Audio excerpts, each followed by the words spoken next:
Let me jump to this story we have from the Post Millennial. Breaking: Rand Paul staffer stabbed in brutal attack in Washington, D.C. The staff member was repeatedly stabbed with a knife on the 1300 block of H Street Northeast. A statement by Senator Rand Paul confirmed on Monday that a member of his staff was viciously stabbed in broad daylight in D.C. over the weekend. As per the police report, the staff member was repeatedly stabbed on the 1300 block. We read that. The staffer survived the attack. Quote, "I ask you to join Kelly and me in praying for a speedy and complete recovery and thanking the first responders, hospital staff, and police for their diligent actions. We are relieved to hear the suspect has been arrested. At this time, we would ask for privacy so everyone can focus on healing and recovery." 42-year-old Glenn Neal of Southeast D.C. was arrested and charged with assault with the intent to kill. So this news just broke right as we were getting ready for the show. I'm wondering, I don't know if there's been any developments in the identity of this individual, if it was political, but I'm just going to say what everybody's thinking. Civil war. Tom Lynch from NBC tweeted that the suspect told police he was hearing voices in his head that told him to do this. And that's just another element like of the very serious mental health crisis we've been having. And I'll tell you outright. Look, there's a reason why there are many liberals who are disaffected and are voting for Donald Trump. And it's because there's the truth and there's the cult. If you are seeking the truth, you will find that there is a mental health crisis in this country.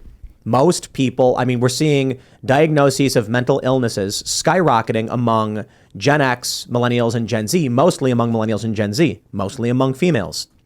So that is a mental health crisis. We are seeing with these mass shootings, this escalation over the past few decades, a mental health problem. But when it comes to the liberals and the left, it's a gun control issue. Every problem that we experience is just an issue of one surface level component to the left, whereas the right is correctly addressing that we have a cultural problem that is resulting in people being mentally distressed and mentally ill and suffering from mental disorders.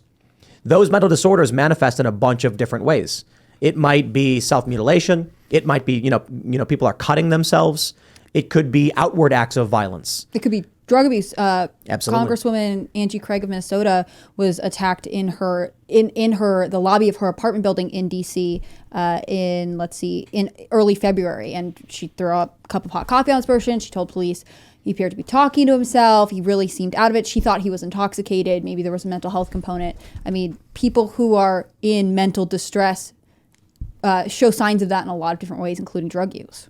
What we're seeing online, the hyper-radicalization has been happening for a decade now.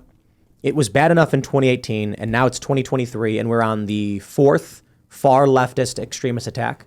Now, the left will come out and say the right has done these and the right has done that. But that's actually not true. A loner, incel, or mentally unwell dude is not an ideologically driven individual. But we've seen it with the past few attacks. We've also seen the ICE facility firebombing from the man who wrote a manifesto saying he was Antifa. He was ideologically motivated to take these actions. So in the real world, most people I meet have no idea what's going on with any of this. And they get by just fine. Up and until it's on the TV behind them. Up and until it's their local restaurants out of business, or they can't afford to buy food, or the wars are escalating. Too many people are sitting back and ignoring these things. I would be inclined to believe that everything would be okay if it weren't for the fact that we have seen it escalate over the past several years, and more young people. Here's what I think is happening. You have a certain period where imagine you have at the top the oldest individuals and the youngest individuals. Up here from Gen X and up, you have people who are not radicalized by the internet. They live in this world where nothing's going on. They don't know about this stuff. They don't pay attention. Underneath them, it's hyper-polarized and hyper-radicalized, where you're either on one side or you're not. You're either in the cult or you're not. You're either woke or you're fascist. When the older crowd of mainly boomers and Gen Xers age out, stop voting, die off, I don't mean to be so crass, but pass away, then you are the only thing holding back full-scale crisis collapse shooting in the streets is that right now the country is about half normal people who didn't grow up on the hyper-radicalized internet and about half who are hyper-radicalized on the internet. As time goes on, it's not about the conflict escalating between factions.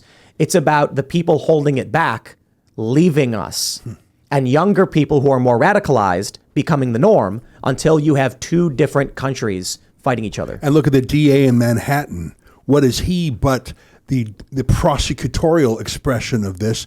And if not him, someone else will be a judge. I'm worried that at least one of the checks on this madness was the courts. But I think that in certain blue jurisdictions, you can't get justice.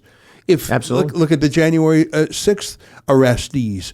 And look, I feel like we're playing the communist game right now by calling things left and right. Yes, you're when right. they wrote You're the correct. Patriot Act, You're I was right. like, they're going to turn this on the American citizens, you're right. but how? You're right. I visioned it in pockets of little guys and a drone bomb on someone's house, things like that. I didn't picture a bifurcation of society into two ideological concepts. You're right. And then one of them is going to be... You're right. And in the UK, they're antisocial orders. They have this thing, an antisocial order? Yeah, and they do it, maybe in the name of soccer hooliganism, but now that's applied to anything.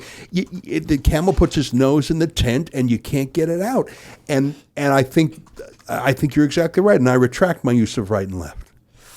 But it's hard to know what language to use. Like, if we want to be able to talk about this correctly, I understand why people tack towards those words. It doesn't matter. It It doesn't matter if we call it left or right. You can call it freedom or woke. The idea of left and right is it's a binary. That's the problem, my main problem with it. If you're just saying, like, that's the group of tall people, that's the group of green shirt people, that's the group of brown dog lovers, like, I'm fine with that. But when you start dividing people... Right, cult that's and when not I get, cult. How about that? Like binary...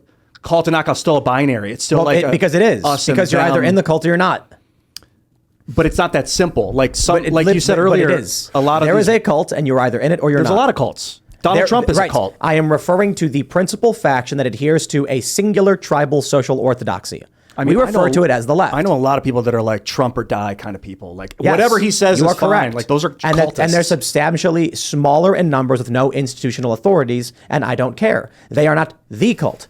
I don't care if we'll call them wabo babo. There you go. I've created up a word for it because you didn't like the word left. I don't care what it's called. It exists. It matters what it's called. And there is opposition to it. Yeah, but it matters what it's Left. called. It's called left. If you're defining a group as another, as like you're segmented into here and you're segmented into here, there's going to be conflict. Anytime you do it, you can even do it with little kids in school. If you give them like you guys are like the ones with the power today, and you guys are the bad guys. You watch the kids form up and start to punish each other. That's immaterial. The fact is, there is a cult. It exists, and because you don't like that it does, you can't. There are so many cults. Is the point? There's all these religious cults. There's social cults. Ian, there's political cults. You are not actually arguing what we're talking about. It's not fair just to put all the blame on one ideology in the system. There's no greater pleasure than to see someone emerge from that and become awake. I'd say that's the antidote to being woke, is to become awake. Let me throw back to the lockdowns and the pandemic for my source material here.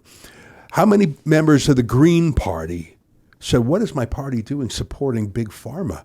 And in my country of Canada, the Liberal Party, whose sacred ideology was pro-choice for abortion, suddenly becoming not for my body, my choice doesn't apply for the vax. Labor union activists, Solidarity Forever, collective bargaining, selling out to the company without quarrel. Oh, we'll accept mandatory jabs in the workplace without even a strike or a grievance.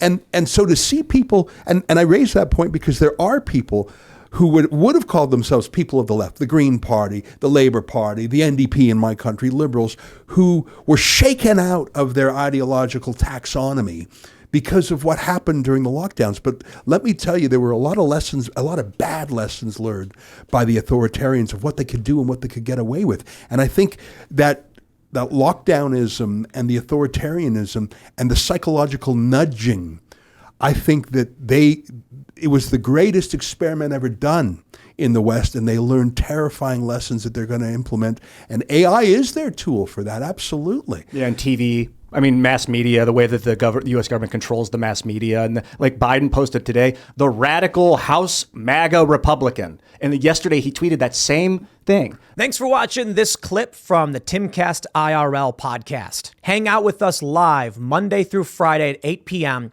and become a member over at timcast.com for uncensored, members-only shows exclusive. Thanks for hanging out, and we'll see you all next time.